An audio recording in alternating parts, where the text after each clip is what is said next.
There's no way you can convince me Akaash Singh's wife does not hate him. So Akaash hasn't been doing shit for Happy this week because he's been sick. Oh, so also whatever, I'll fucking deal. The way this guy has been sleeping in his cocoon, like he's been hibernating, it's like you think he fucking came down with TB or something. Because after destroying her husband's reputation, I was popping my and living my best life in these white boy frat houses, and I had a roster of guys that I would rotate through. she popped out with another podcast to do even more damage. If I don't have to work a 9 to 5 and I get to go to Pilates and just walk my dog and I don't have to cook and clean because my husband doesn't expect that, that bothers you because you do have to work a really toxic corporate job and you wish your life could be easier. And if you need a reminder to how terrible she was, she literally made Akaash look like a cuck while lusting over her co-host's husband. I'm actively trying to have an orgy and you haven't seen Nav yet, but wait till you see him. His body goes crazy. His face card always slays, never declines. And it's kind of weird because I'm talking about your husband. I just know that Nav's at least 10 inches. You would think 3 months after she nearly ruined Akaash's career, You think he can handle all 10 inches of Nav? You can take Nav down? that she would have learned her lesson, stop talking online, and just avoid drama altogether. Not only did she decide to dig back up this whole situation, she even started attacking Akaash's own community. The podcast fan base, a lot of them are like really racist and right-wing. I come at us just because we're brown girls being opinionated and they don't like opinionated women. But real quick, I just want to say thank you to everybody for all the love and support on my YouTube posts and on IG about my grandfather passing. It's been a rough couple weeks and I really wasn't able to respond to any of the comments, but I just want to say I love y'all, I appreciate y'all, and thank you so much. With that said, I'm Jew, welcome to the channel. Please like and share the video. Don't forget to sub. Now, let's get into it. I haven't been excited to do a pod, which is why I haven't podded. Yeah. I truly felt like not engaged by anything. Yeah. I have no clue who this guy is. If anybody knows, let me know in the comments. So when you hit me, I was like, yo, let's do this. Oh, that makes me so happy. She hit him, as in she went out of her way to initiate this podcast where she's relitigating all the drama that they already went through that should be in the past and basically continue to kick dirt on Akaash's reputation for clout and views. It's funny because I think I present a little bit differently on the internet, so that doesn't always come off. So I think sometimes people can kind of take it the wrong way because I can just say very crazy, like hyperbolic things. But I think it's just a result of like me being very unhinged or like who my husband is and all that. Are there certain things that I can see to an audience Yeah, come off a certain way? right. Yes. But I'm also like, honestly, if I was just kicking into the crib and talking to my friends, that's probably how the internet would perceive me too. Such a stupid parallel. She wasn't talking to her friends when she was yelling at Akaash and telling him to shut the fuck up. Do you know what my husband just tried to do to me? Yeah. We're leaving. Shut up. We're leaving in Paris in 5 hours, so tensions are a little high. Yeah. We also just redid our closet, This is all her closet now. She took the whole closet. which we already agreed And upon. now she's saying she doesn't have no space. And now I'm saying I don't have space for all my shit. Or demanding more money from him. And the audience isn't perceiving her wrong when she's literally on a podcast talking to her co-host about how big her husband's meat size is and that she wants to sleep with him. That's not us, the audience, perceiving anything incorrectly. That's literally how she portrayed herself. I just feel like when I first got into this, I was like, I just want to be myself 110%. And the audience isn't stupid. And I feel like when they see, like my friend told me this, she said, you can feel someone's energy through their content, if they're genuine or not. So I just always, first and foremost, was like, I just want to be genuinely myself, because if I try to be any other kind of version of me, it's going to fail and it's not going to do well. So as long as I can be true to myself and my personality, then I feel like, okay, I'm doing my best, I'm doing a good job. And it just felt most authentic to who I was. The whole time she was saying outrageous things on TikTok and on the podcast that people called her out for, especially for disrespecting her husband, who was 100% a provider, who gave her the life that she bragged about. When she got on the Flagrant podcast and tried to correct everything and rewrite history, she said that she was just playing a character, that it was a bit, that she's not really that loud, outgoing, obnoxious, that she wasn't sleeping around in college, even though she said she was. Allegedly, and you can correct me if I'm wrong here, Yeah. is it true that you said that there was a rotation of guys. A roster. What does a roster mean? It didn't actually translate to a roster. It just meant like 2 guys I was talking to and flirting with at the same time. That's it. That's all. Yeah. And when you say hooking up, I think people When think I mean hooking up, I just meant making out. Everything I say is so amplified and hyperbolic because it's so like incongruous to who I actually am as a person. But now she's saying that that first version of her that people called her out for was actually the real version of her. It's like, make up your mind. I try to be, sensitive, but I think sometimes I've maybe missed the mark. But like in hindsight, I also feel like sometimes if people want to take you in a negative way, like they will, Why is Akaash letting her do this? That man barely came out of that last situation with his reputation intact, even though he damn near got clowned off the internet. She should not be talking on any podcast again. I remember because you asked me this question, like, what is it like to look at like think pieces and people analyzing your marriage and your personality? It feels weird and it feels surreal because you're like, but you don't know me. You don't know anything about me. You've never talked to me. Like, you're taking the intention of this video in the complete wrong way. There is no right way to take an intention of a video of you yelling at your husband for not having enough closet space, or you going on a podcast, which is on a public platform, lusting over your co-host's husband and cucking your husband. It's not the internet or anybody else that mistook anything she said or did. It was all in context, and that was the image and personality that she presented of herself. And I mean, this obviously goes without saying, but the misogyny was like really crazy because obviously we know it exists in our society, but to see it so rampant and like full force and just like unapologetically there, I was like, oh my God, like this is a real fucking thing.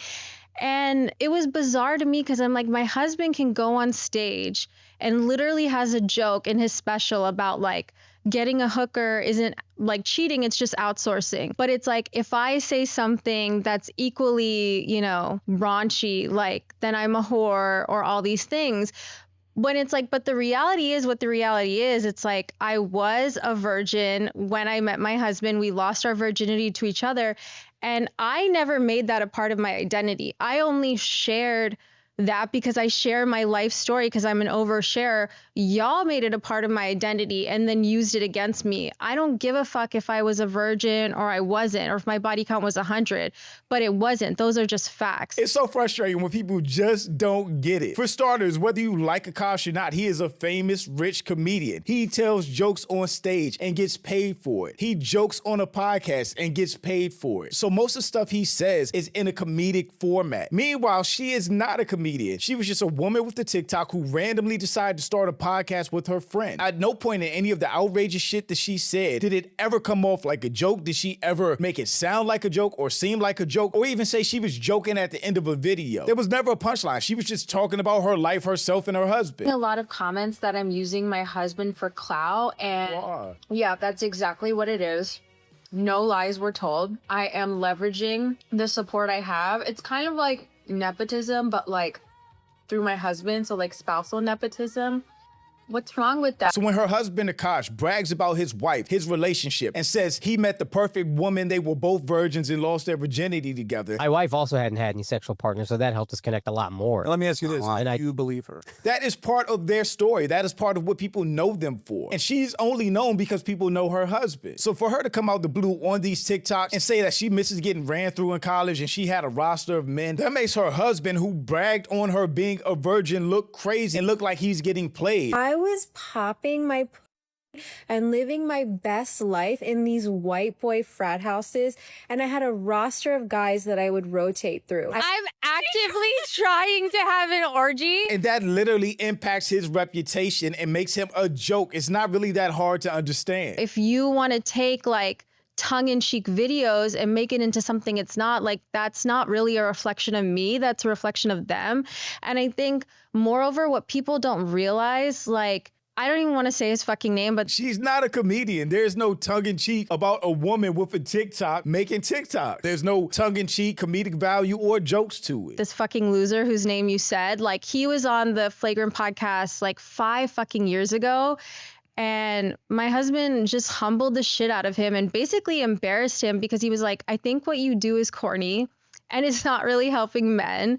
So there's that. And I think every year he would try to like bait them by being like, oh, you guys are pussies or you guys are this. But then every year that clip would circulate. And I think deep down, it really embarrassed and humiliated and emasculated him.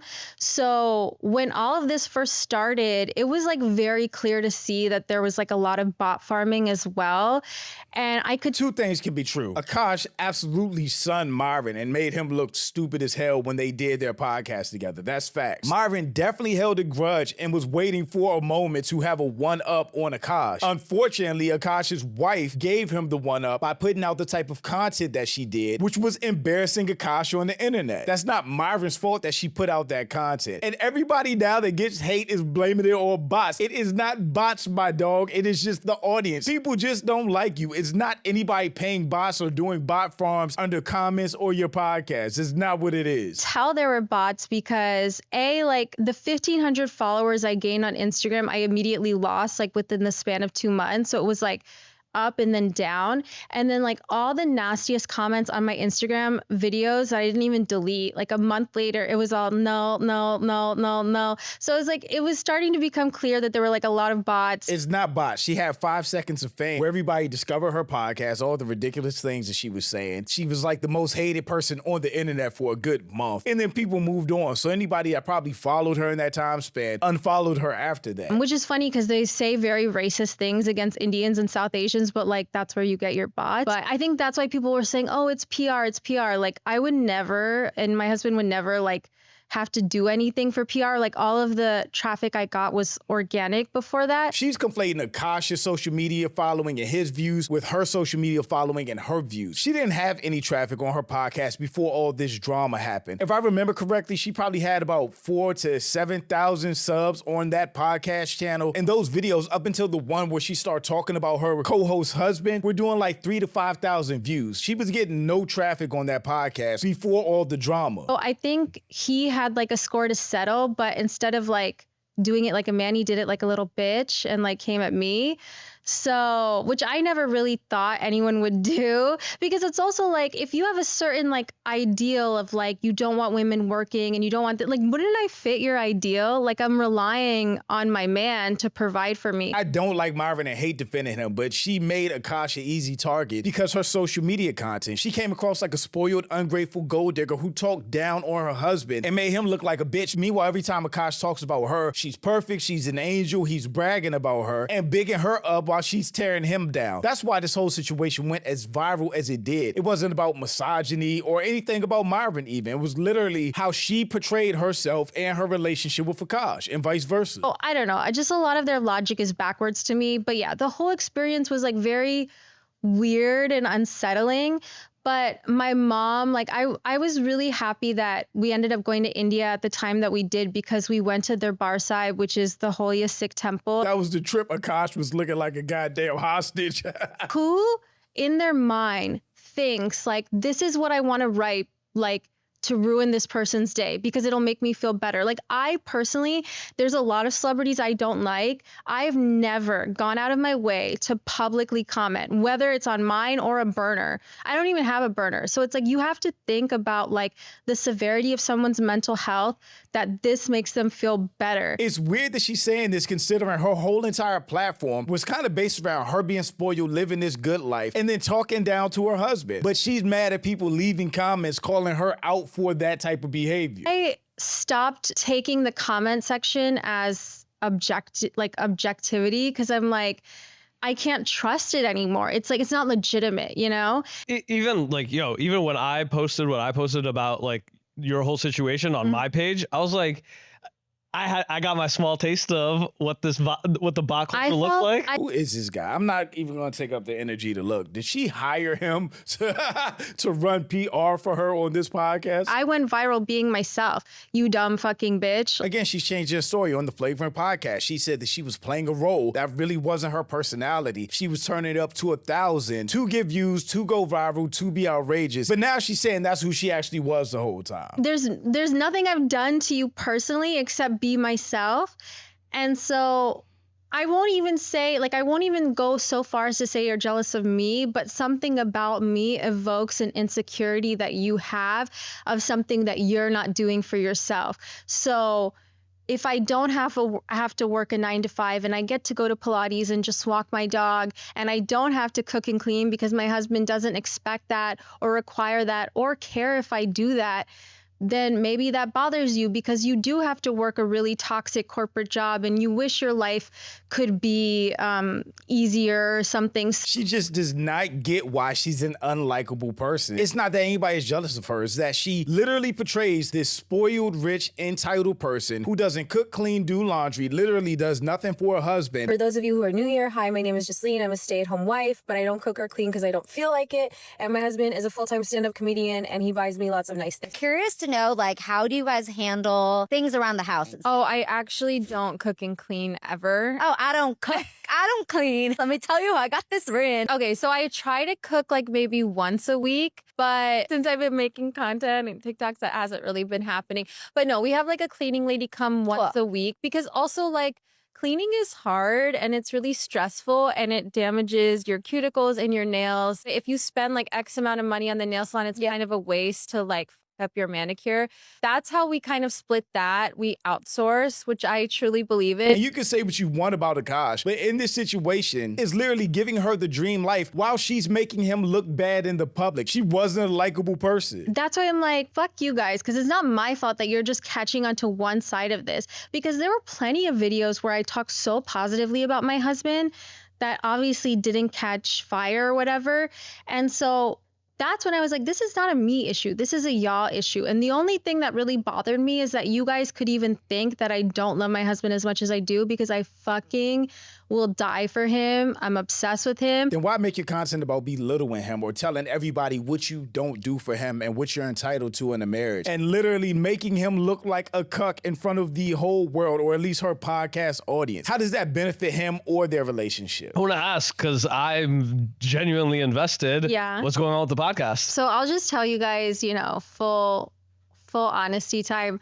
It makes me sad because with Nahal, we became friends so quickly. And I have like a lot of respect for her. And like I've met her family and like her husband and her in-laws. So I don't want to say anything shitty about her and I won't. You guys didn't have a relationship prior to all of this? No. Okay. So we just became friends like pretty quickly. And then she wanted to do the podcast and I was a little bit unsure, but then I talked to my husband about it. He was like, why not? You've always wanted to try it. And we just became friends so quickly in this path of creating Main Character Podcast, which was her idea. And I think what happened was that we went through controversy so quickly into it that it kind of like put a strain on the friendship because also like our content was very different. That makes everything crazier. So she wasn't even friends with the woman that she had a podcast with. They became friends after starting the podcast. And she was on that podcast saying all that crazy shit about her husband and wanting to have orgies and all of that. And they weren't even friends in real life. That is crazy. Mine was definitely a lot more raw and unfiltered and hers was a little bit more polished. And I remember her saying though in Paris, she was like, my biggest fear is getting canceled.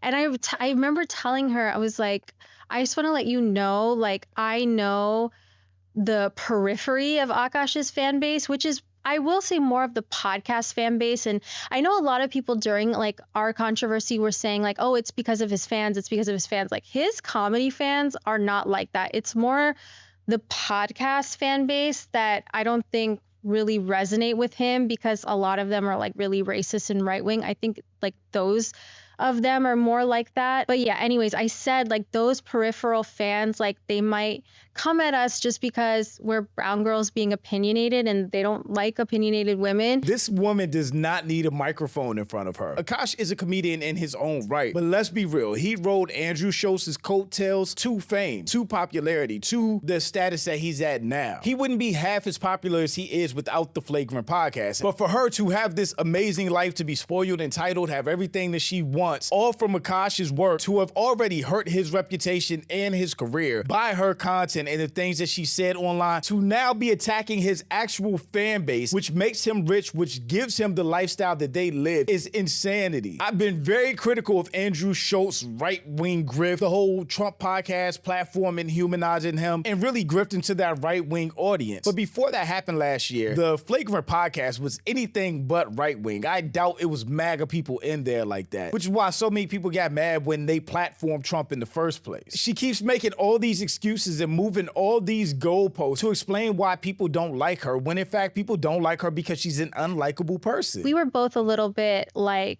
shocked by it, and I know that she was definitely hurt, but I will say it was more like, for me, it was more of the friendship thing, because Akaash like really instilled in me from the beginning, like the friendship needs to always come before the podcast. Like it always needs to come before the product, because people are not stupid. Like they can tell if your chemistry isn't genuine, and you want it to be genuine because you want to give them a good product, and you want to feel, because when people are listening to you, you're touching them at a very close part. Like you're in their brain, you're in their ear.